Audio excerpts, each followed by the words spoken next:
Inkundura yo kugira ubwiganze muri Kongere ya Leta Zunze Ubumwe za Amerika hagati y'Abademokrate n'Abarepublikani irakomeye cyane mu matora yo hagati muri manda ya perezida.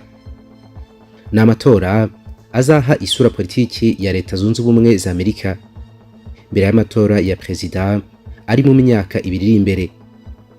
Aje mu bihe bikomeye cyane aho isi isa naho iri mu bihe bidasanzwe kubera intambara. Kenshi politiki ya Leta Zunze Ubumwe za Amerika yagiye ishingira ku byemezo by'Abademokrate bamaze igihe bagenzura umutwe w'Abadepite n'uw'Abasenateri icyarimwe.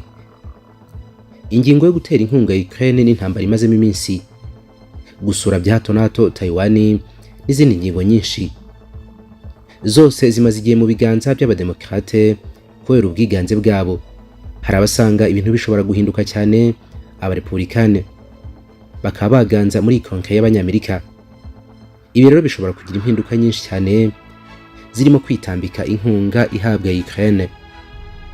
Mbere yuko amatora atangira, Uburusiya bwari bwigambye kwivanga mu matora y'Abanyamerika ndetse yuko buzakomeza kubikora. Ikaze kuri Gentil Gedeon Official, turebe iby'aya matora yo muri Kongere y'Amerika ashobora guhindura byinshi muri politiki y'isi.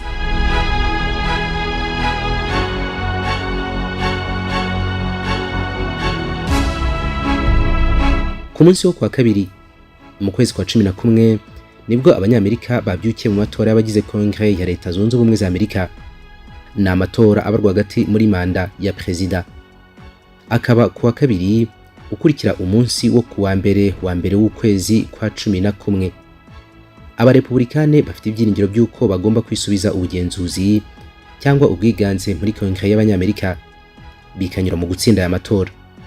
Ibiva muri aya matora nibyo bizagena imyaka ibiri ya perezida Joe Biden asigaje ku butegetsi bwe ko ishobora kumworohera cyangwa sikamukomerana bikomeye. Ibizamworohera ni igihe Abademokrate nawe akomokamo baba bigaranzuye Abarepublikani bagatsinda amatora bakagira ubwiganze mu nteko mu mitwe yombi. Ibyamugora cyane ni igihe bitaba gutya, Abarepublikani bakiganza cyane, Abademokrate bagahinduka abanyamuke mu nteko. Amatora yo kuri uyu wa kabiri aje mu gihe Abanyamerika bakomeje guhura n'izamuka ry'ibiciro rikaze, izamuka ry'ikiguzi cyo kubaho ndetse n'ubukungu bukaba butifashe neza na gato. Abademokrate bari bamaze igihe barushaho gatoya Abarepublikani ubwiganze mu nteko mu mitwe yombi. Ibyo bintu byabafashije gushyiraho inzego zihamye ku ruhande rwabo, ariko ubu ngubu bishobora guhinduka cyane, ubwiganze bukagirwa n'Abarepublikani. Amakusanyabitekerezo yari yakozwe mbere yagaragazaga yuko Abarepublikani bari imbere cyane, bikaba bishobora kubaha amahirwe yo kwiganza muri Kongere y'Abanyamerika.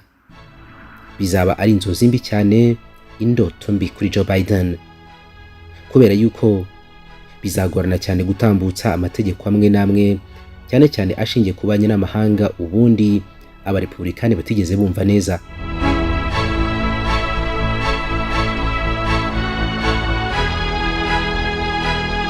Nubwo mu matora y'u rwagati muri manda ye abataragamije kongera kumutora, ariko nanone afatwa nk'ari kamarampaka ku mitegekere ya Amerika. Aya matora agaragaza uburyo perezida uri ku butegetsi ari kwitwara ku butegetsi bwe.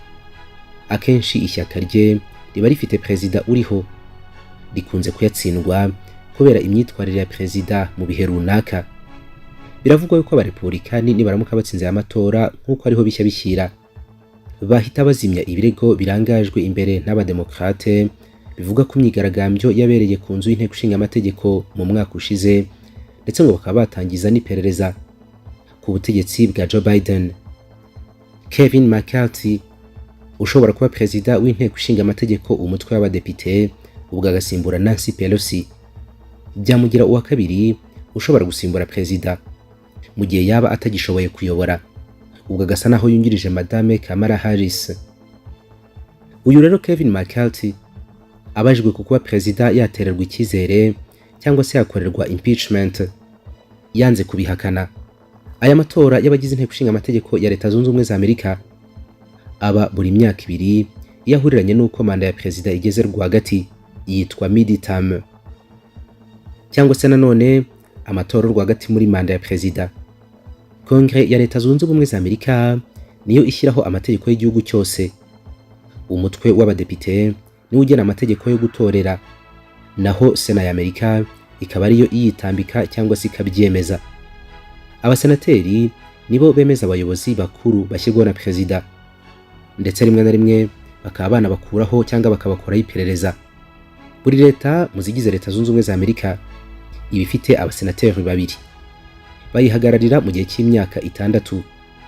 Abadepite bo bayobora mu gihe cy'imyaka 2 bahagarariye uturere duto.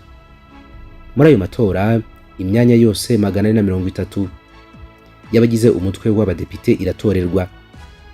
Ni mu gihe kandi hatorwa 1/3 cy'imyanya y'abagize Sena, akenshi iba ari imyanya 33 cyangwa se 34. Bimwe mu bintu bidasanzwe muri aya matora nuko mbere yuko itora ritangira, itsinda ry'abahanga kabuhariwe mu ikoranabuhanga bo mu Burusiya bongeye kuvuga mu kwivanga mu matora y'abanyamerika. Abangaba babamaye cyane mu matora mu 2016 ubwo byavugaga yuko aribo bafashije Perezida Donald Trump gutsinda Madame Hillary Clinton. Abashakashatsi bo muri Amerika bavuze yuko abangaba bongeye kugarukana none. Ku munsi wo ku cyumweru, ikinyamakuru The New York Times cyatangaje yuko aba bahanga bo mu Burusiya bari gushaka gucengera mu mirongo y'ikoranabuhanga nka Geb ndetse na Parler, nk'uko byemejwe n'abashakashatsi bo mu bigo nka Record Future, Mandiant ndetse na Graphica. Mu butumwa yatanze ku munsi wo kuwa mbere, Yevgeny Prigozhin washinze umutwe w'igisirikare wigenga mu Burusiya wa Wagner Group yagaragaje yuko Uburusiya bwivanze mu matora yo muri Amerika ndetse ko buzakomeza gukora nk'ibyo. Uyu mugabo afatwa nka nimero ya 2 kuri Perezida Putin. Yavuze yuko Uburusiya bwabikoze buri kubikora ndetse ko buzakomeza kwivanga muri aya matora mu nzira zose za demokrasi ya Leta Zunze Ubumwe za Amerika. CNN ivuga yuko ibingibi Prigozhin yabivuze ubwo abanyamakuru babazaga niba Uburusiya butazivanga mu matora yo ku munsi wo kwa kabiri y'abagize inteko ishinga amategeko. Mu gusubiza yaragize ati, ndabasubiza mu buryo bwuzuye ubwenge kandi bunogeye, gusa ndasaba imbabazi. Nshuti zanjye, twarivanze, turivanga ndetse tuzakomeza kwivanga mu matora y'abanyamerika. Yakomeje agira ati, twitonze cyane kandi tutibeshya nk'abari kubaga, tuzabikora mu buryo bwacu nk'uko tubizi. Mu bikorwa byacu tuzabakuramo impyiko n'imbavu icyarimwe. Ibyavuye muri aya matora bigomba guhindura ibintu byinshi cyane ku isi, bishobora no kugena ahubwo ko ibintu bizagenda mu minsi iri imbere, cyane cyane nk'umwihariko w'intambara yo muri Ukraine n'imibanire ya Amerika ndetse n'Ubushinwa. Ibi bigomba kugira ingaruka rero hafi ku bantu batuye umubumbe wose. Mu bikorwa byo kwiyamamaza, Perezida Joe Biden yari amaze iminsi azenguruka igihugu yamamaza abademokrate bagenzi be. Ni mu gihe ku rundi ruhande mukeba we Donald Trump nawe yamamazaga abarepublikane.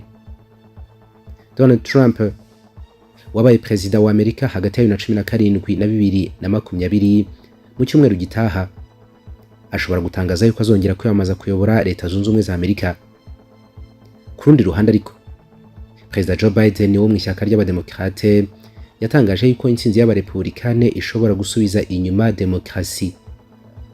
Amatora yo kuri iyi nshuro ashobora gutuma abarepublikane bayobora umutwe w'abadepite n'abasenateri icyarimwe, dore yuko ubutegetsi bwa Biden mu byo bushinjwa harimo izamuka ry'ibiciro ryakabije. Abademokrate bakanashinjwa yuko ku butegetsi bwabo ibyaha muri Amerika byongereye birimo kurasagura abantu n'ibyaha bishingiye ku ivanguraruhu.